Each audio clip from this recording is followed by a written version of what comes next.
What's up, guys? This is Hammer here again, back with another video. And today I'm going to be talking about the Ukraine war, Europe, the United States, and why I truly do believe that the United States, the U.S., essentially is stabbing Europe in the back as we speak. And I think it's not until recently that a lot of Europeans are starting to realize what's going on. Now, in my opinion, this really began with the whole Ukraine war, right? So first you had Russia invading Ukraine, and you had the United States going over to Europe saying, we're going to help you out. That's sort of how the narrative is painted. But what really is going on is that, for a very long time, Europeans have been able to play all the major powers to their advantage, right? They could essentially have the United States pay for their security for free. They were able to import essentially cheap energy from Russia, and then they were able to import cheap products from China. All of these, they were able to essentially utilize all these powers to their advantage, right? And whenever they could not deal with an issue, they would just have the United States go and solve it for them, right? AKA Muhammad Gaddafi, Libya. So for a very long time, Europeans have been able to really utilize all the major powers to be in a good position. However, the United States has been noticing how Europe, although they love, I'm sucking up America's resources. They love having America pay for their defense. They love NATO, but at the same time, they do not like when Americans ask them to do anything, right? Whenever the U.S. president of the United States tells you to do something, it says, oh my God, you can tell what to do. Okay, but we can't tell you what to do, but you still want NATO, right? You still want the protection. And this kind of hit fever pitch, in my opinion, with Donald Trump in office, where Trump kept bringing up the quote-unquote NATO payments and how all across Europe, all the European nations were not making the 1%. They want, according to NATO, right, they're supposed to pay 1% of the GDP to NATO. Europeans were not paying 1%. In other words, America was subsidizing all of them, was paying for everything. And of course, Trump was calling it out. So Europeans didn't care what they want to. When Joe Biden comes to office, right, Angela Merkel, right, is essentially trying to commission Nord Stream 2 with Russia. Joe Biden calls her out, says, wait a minute, you guys, are getting all this free NATO security, but you're going to have an entire new gas pipeline with Russia? And Angela Merkel, says, look, we Europeans, we appreciate you subsidizing our security. We're going to do it if we want to. What am I trying to say here? For a very long time, there has been this pattern between Europeans and Americans, really white Americans, because that's really who's been helping them. There's been this pattern between, Europeans and Americans in which Europeans expect Americans to provide them free security and to come to their aid. But if America asks Europeans to do anything, right, they would essentially buck against it unless it directly affects them. Unless it directly affects Europeans, they won't do it. And really, after Joe Biden took office, a lot of Europeans were pushing this idea of strategic autonomy, right? You had Emmanuel Macron, you had Angela Merkel, and even Olaf Scholz talking about how Europe needs to, quote unquote, break away from America. We need to be our own independent bloc, right? We don't want to be a colony of the Chinese and the Americans, right? That was the narrative, right? And after Donald Trump left office, after you had images of Trump supporters breaking into the Capitol, it just reinforced that image. And so what ended up happening is that, when Biden came into office, a lot of European powers were slowly shifting more towards, China and Russia, economically and politically, right? They had signed a brand new, in fact, literally right after Biden literally right after Biden won the election, they had signed a new trade deal with China. I believe what happened is this, and it's all speculative, right? My belief is this. When Joe Biden came into office, he saw how all across the world, China was flipping the chessboard. They were because Donald Trump pulled out of the TPP. The Chinese were able to essentially economically gain leverage in Southeast Asia, right? They were able to get Southeast Asian countries to essentially lean on them economically after Trump pulled away from the TPP. Africa, they were able to get Africans to lean towards them economically by promising them infrastructure. South America, they were able to get South American countries to lean on China economically by also promising them, a better economic future. Even with the Middle East, right, where you have now Saudi Arabia under Mohammed bin Salman potentially thinking about allowing, China to buy their oil in yuan, which could potentially threaten the petrodollar. All across the globe, China was flipping these chess pieces. The only piece on the board that was still mainly in the sort of Western clutches was Europe. And now, as Joe Biden comes to office, he's seeing Emmanuel Macron and Angela Merkel talking about how they want a strategic autonomy, and he's seeing Germany.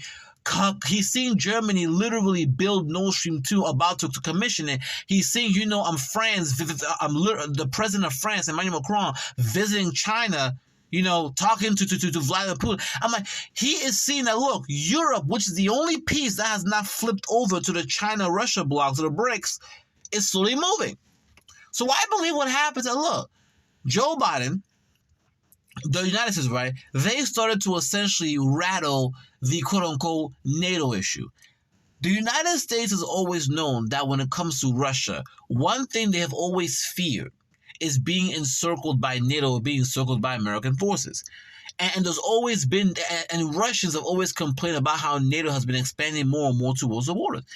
And so I believe that one way that quote-unquote Biden was going to try to keep Europe within play was by essentially making these false promises to Ukraine that, look, we want you to join. It was promising the Ukrainian government that if they play ball with America and if they become more antagonistic towards Russia, right, then they will join NATO. And I believe they did this, right, because they knew that, hey, the prospect of Ukraine potentially joining NATO will trigger a response from Russia. And how do we know this? Because of what happened, with Crimea, okay? When Vladimir Putin sent his troops to seize Crimea, Obama was in office and Joe Biden was vice president. Joe Biden was there when Putin seized Crimea.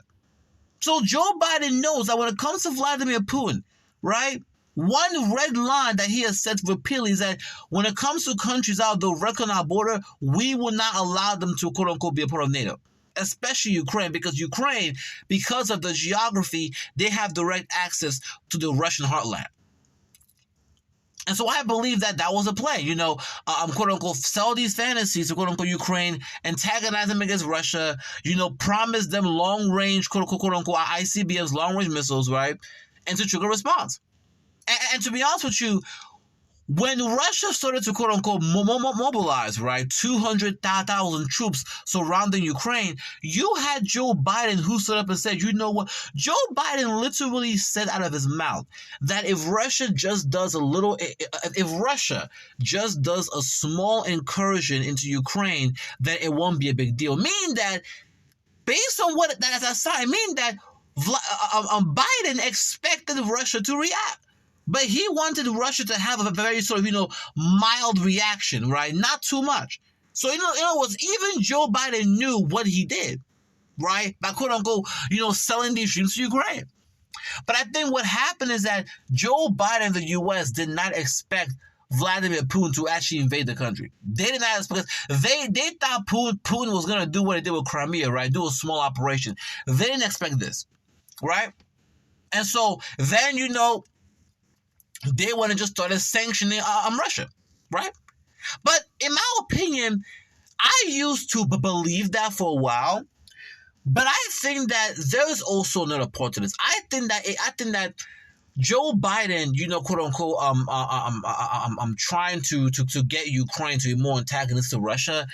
It wasn't just about them keeping Europe in play. I believe that they also used quote unquote, any potential reaction from Russia as a way to justify sanctions against them. So so in my opinion, there were really two plays being played here, right? You essentially, there were two things being done at once. You essentially promise Ukraine all this NATO stuff, get them to antagonize Russia, right? Trigger a response from Russia so you can essentially scare Europe, scare Europeans back into their quote-unquote American orbit, and then you can use Russia's, actions as a way to justify sanctioning them to oblivion. And in my opinion, the game plan was if we sanction Russia to oblivion because of a smaller economy, they're going to collapse, and then we can go after China and encircle them. Because remember, Russia is a part of the BRICS. Russia is the muscle of the BRICS. So they ran the play. Russia responded, and it backfired. Right? In addition to the fact that this war has been lasting for months, the sanctions that they placed on Russia has literally backfired against Europe and the West. Now you have European countries that potentially go into recession, right? They tried to rally the world to quote unquote join them in condemning Russia.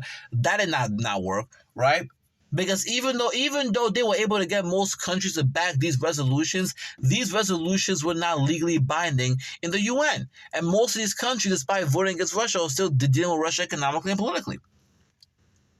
And so now Europeans are in a very bad position because Americans, the United States, essentially, in my opinion, led you into this battle, right? Into this, battle, right, with Russia. Right, they have been literally, trying to convince Ukraine to buy into these narratives and fantasies about them potentially joining NATO, and using that as a way to essentially have Ukraine antagonize Russia, and they were able to get Europeans to join this ploy.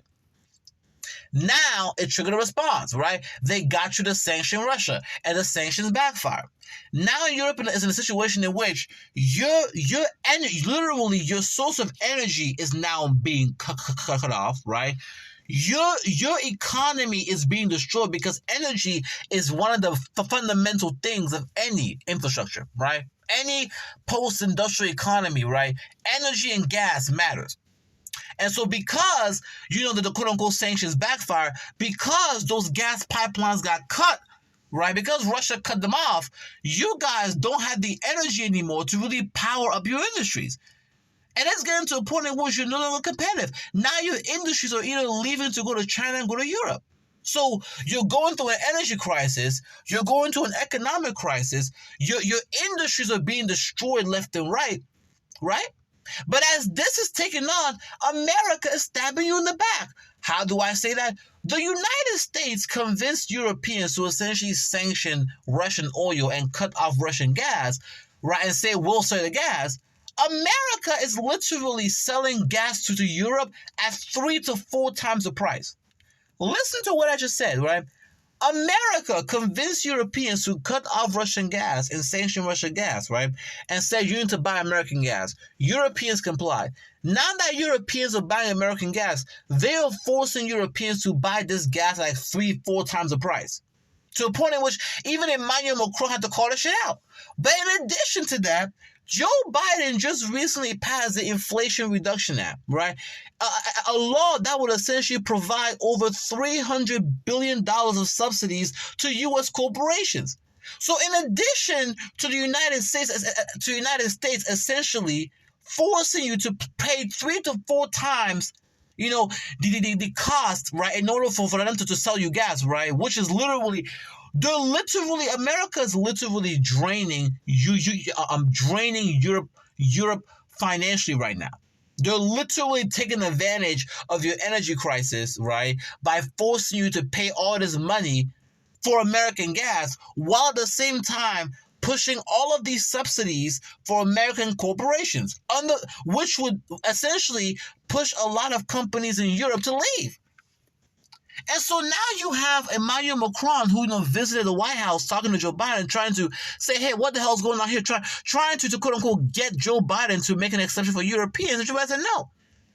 And now Europeans are mad. They're trying to raise billions of dollars to quote unquote subsidize their industries, but they don't got the money right now. So right now, We are literally seeing something I never thought I would see. America is using its hegemonic power against Europeans for the first time. For a very long time, Europeans have been able to use America's hegemonic power against Africans, against everyone else. Now America's using, for the first time in a very long time, America is using its hegemonic power against white Europeans themselves, saying, no, it's America first, Europe. It's America first. Yes, we're going to force you to buy our gas at 3 times the price. Yes, even though we convinced you Europeans to cut off Russian gas, we're still going to force you to quote unquote buy our gas at 3-4 times the price. And on top of that, we're going to subsidize our companies and undermine your industries. And if you have a problem with it,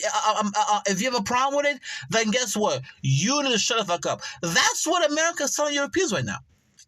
And Europeans are now, they're literally behind the wall. They were forced into this conflict with Russia, right? They were forced into this competition with China. So Russia and China now are essentially, no longer on good terms with them. And now the quote unquote American ally is taking advantage of them, right? Forcing them to pay out this money for energy, right? I'm targeting their industries. In my opinion, what this signalizes to me is that we are seeing the end of Western hegemony as we speak. Because the fact that America is now deciding to go it alone and is now deciding to prioritize its industries first over Europeans, what that tells me is that America is coming to a situation in which America does not believe that it can save Europe on its own. That they believe that if they're going to hold on to power, they need to go home. But what America needs to understand is that, look, the only reason you've even been able to hold on to power for this long is because you've been able to use Europeans as a proxy. So if you guys are now going to go 100% America first, if you're going to let Europe get destroyed economically, that means America ends up becoming the only, one left in the Western bloc. And how long would that last? How long? So in my opinion, look, the quote-unquote rift that we're seeing right now between Europe and America shows me that we really are seeing the end of the quote-unquote Western hegemony and the American empire. And look, what's probably going to happen is this. Europe is economically is going to get destroyed. They're going to deindustrialize, right? And they're going to lose money. And if things keep going the way they're going, by 2025, by 2030, they would have lost so much of their industry, so much of their money, so much of the economy.